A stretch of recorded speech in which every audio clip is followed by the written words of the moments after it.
Bonjour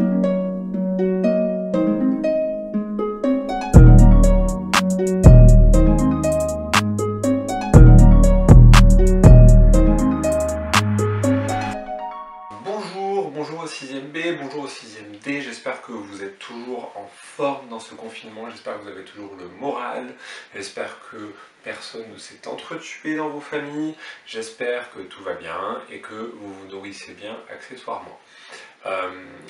D'abord, avant de commencer la vidéo, j'aimerais que vous sachiez qu'il y a un espace commentaire, d'accord? Donc personne ne l'a utilisé pour l'instant, mais j'aimerais, sous cette vidéo, dans les commentaires, que des élèves nous disent un petit peu comment ils vivent leur confinement et comment ils vivent aussi l'enseignement à distance. Est-ce que c'est quelque chose qui vous plaît finalement, ou est-ce que ça vous déplaît totalement le fait de faire l'école sans avoir le professeur face à toi, ou sans rentrer dans une salle de classe, d'accord? Donc dis-le dans les commentaires.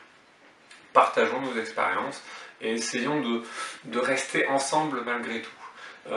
Aujourd'hui, dans cette vidéo, je vais vous présenter le travail que vous allez devoir me rendre dans le cadre du chapitre 3 de géographie, habiter une métropole, autrement dit une ville de plus de 100 000 habitants, qui a une influence dans le monde et qui a des fonctions politiques, culturelles, économiques et financières.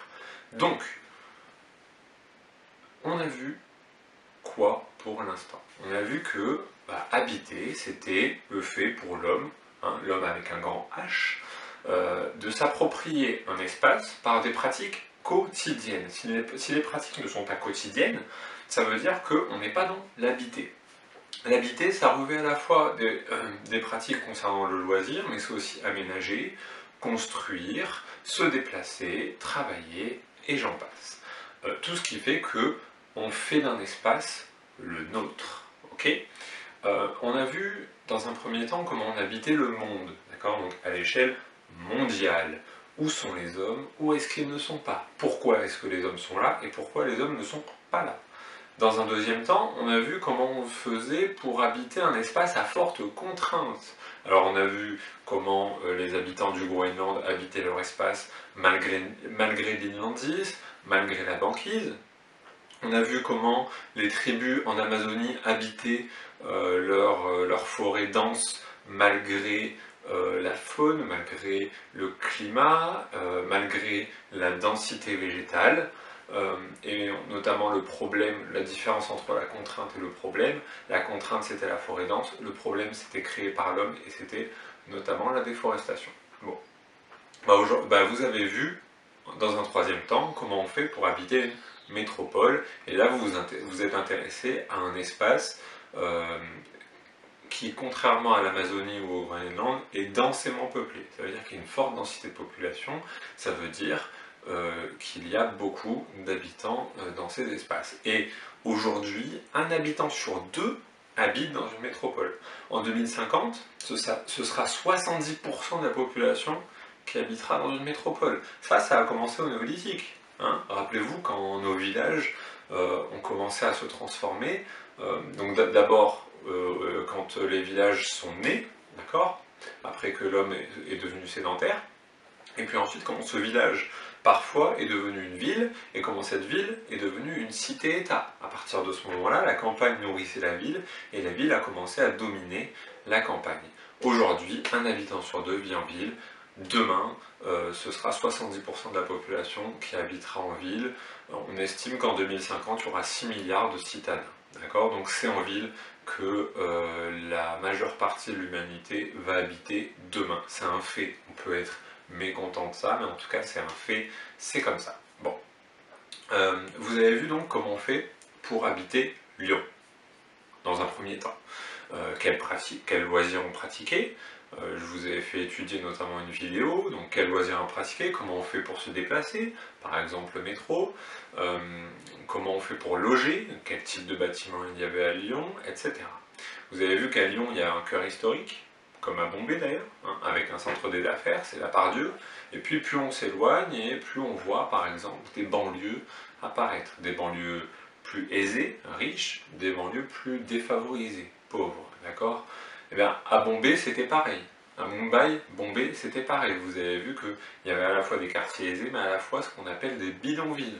Donc ces quartiers avec des maisons construites à partir de maisons de matériaux de récupération, comme la tôle, par exemple, tout simplement. Bon, ça s'appelle une inégalité. D'accord? Il y a un écart de richesse entre des habitants qui peuvent vivre dans des quartiers aisés et d'autres qui doivent vivre dans des bidonvilles. Bon. Une fois que vous avez vu comment on habitait Lyon, comment on habitait Bombay, je pense, et notamment grâce à l'étude du forum où des habitants de Lyon allaient s'exprimer, vous avez vu que habiter une ville, ça présente des problèmes, d'accord, notamment les embouteillages. D'accord. Peut-être que parmi vous, vous avez des parents qui travaillent à Lyon et qui peuvent vous en parler. Les embouteillages, la pollution de l'air. Hein. Aujourd'hui, alors on estime que chaque année en France, c'est 50 000 personnes par an qui meurent à cause de la pollution de l'air, émise majoritairement dans les villes, par les usines et par les voitures. Bon. Vous avez vu plein de problèmes, d'accord. Vous avez vu qu'à Bombay, il y a un souci d'inégalité. Des personnes qui vivent dans les bidonvilles, des personnes qui vivent dans les quartiers. Ça veut dire que on a des problèmes. À ces problèmes, on aimerait que vous, élèves de 6e, les générations futures, vous trouviez des solutions. C'est pour ça que je vous propose, pour le travail de votre semaine, là, du lundi 6 avril et du vendredi 10 avril, je vous propose de tout simplement imaginer la ville du futur. Imaginez-vous, vous êtes en 2040, vous êtes en 2050, c'est vous qui allez être au cœur de ces futures époques, et vous devez imaginer quelle pourrait être une ville dans le futur qui réglerait les problèmes d'aujourd'hui. D'accord? Donc, vous allez voir que je vous ai mis en place une sorte de guide dans la fiche de consigne, mais globalement, ça va se passer comment? Lundi, vous allez mettre toutes vos idées au brouillon.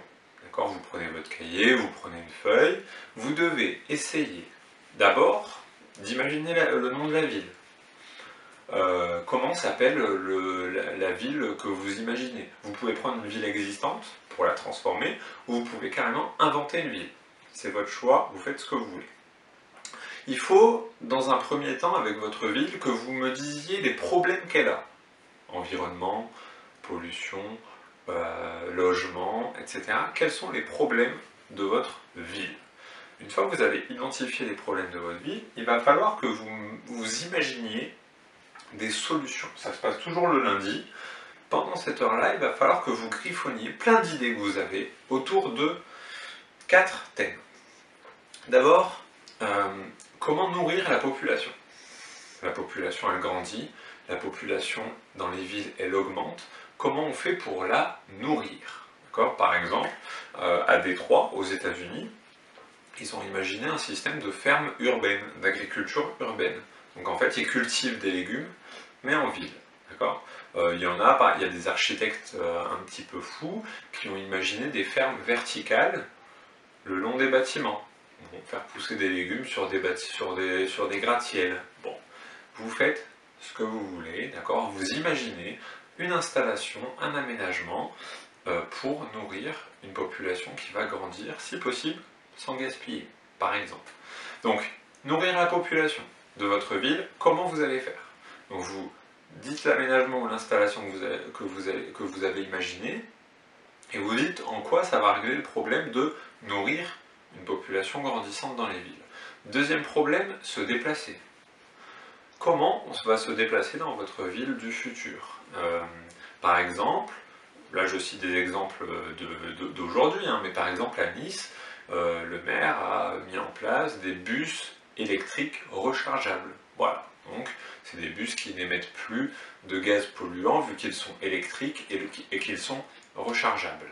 Donc, nourrir la population, faire que cette population elle se déplace, et pourquoi pas qu'elle se déplace sans polluer. Il y a également le problème du logement. Donc il va falloir que vous posiez le problème du logement, sachant par exemple qu'à Bombay, il y a un problème d'inégalité. d'accord? Il y a une partie de la population qui vit dans les bidonvilles et l'autre qui vit dans des quartiers aisés. Donc je récapitule, nourrir la population, faire qu'elle se déplace, si possible sans polluer, et la loger. Bon, nourrir, déplacer, loger. La quatrième problématique à laquelle je veux que vous réfléchissiez, c'est celle de la protection de l'environnement d'un point de vue plus global. Qu'est-ce que vous allez faire? Est-ce qu'il y a une installation que vous imaginez pour votre ville pour, par exemple, qu'elle émette moins de CO2, qu'elle protège l'environnement? Alors par exemple, on a des habitations avec des panneaux solaires sur le toit, en Islande on a des maisons avec des toitures végétales. Il y a plein d'idées, je vous ai mis plein de liens pour que vous puissiez vous inspirer, d'accord? Inspirez-vous, regardez les vidéos que je vous ai proposées, lisez les articles que je vous ai proposés, mais surtout laissez libre cours à votre imagination, d'accord? C'est surtout ça que je veux vous fassiez. Il y aura rarement de mauvaises réponses, d'accord? Il n'y aura pas de mauvaises réponses, d'accord? Ça vient de votre tête, laissez libre cours à votre imagination. L'important c'est que ce soit justifié, d'accord? Évidemment que vous pouvez tout imaginer, d'accord? Vous n'avez pas d'interdit. L'important c'est que vous me disiez par exemple comment votre installation elle peut produire de l'électricité. Par exemple, comment votre installation elle peut faire qu'on se déplace plus facilement ou qu'on se déplace sans polluer. Comment votre installation elle va faire qu'on va pouvoir nourrir la population de la ville, d'accord? L'important c'est que vous justifiez dans le tableau. Alors, ça m'amène à la deuxième étape. Une fois que vous avez mis toutes vos idées au brouillon sur le nom de votre ville, les problèmes qu'elle a et les solutions que vous y apportez sur les 4 thèmes que je vous ai dit, nourrir, loger, se déplacer, protection de l'environnement, là, le vendredi, vous allez mettre tout ça au propre. D'accord? Ça veut dire quoi? Ça veut dire que moi, je vais vous envoyer par mail un tableau, un document sous forme de document Word avec nom, prénom, classe à remplir et puis tout le tableau à remplir. D'accord? Vous le remplissez, ça veut dire que vous allez voir vos mails, vous regardez le mail que je vous ai envoyé, vous téléchargez le tableau, vous le remplissez et vous me le renvoyez par mail. D'accord? J'espère que c'est bien compris. Je répète, vous récupérez le tableau dans votre boîte mail, celui que je vais vous envoyer, vous le complétez vendredi au propre après avoir mis toutes vos idées au brouillon, et vous me l'envoyez ce vendredi-là, dernier délai. D'accord? On va dire 18h ce vendredi, dernier délai. Ok? Si par hasard, vous voulez vous démarquer et vous voulez ne pas compléter le tableau mais rédiger un texte et me l'envoyer, vous pouvez. Si vous voulez écrire à la main, prendre en photo et me l'envoyer, vous pouvez. D'accord?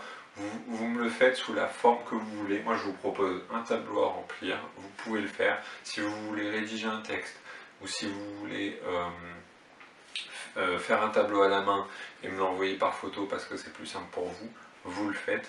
Vous êtes totalement libre et autonome. Ok? Bon.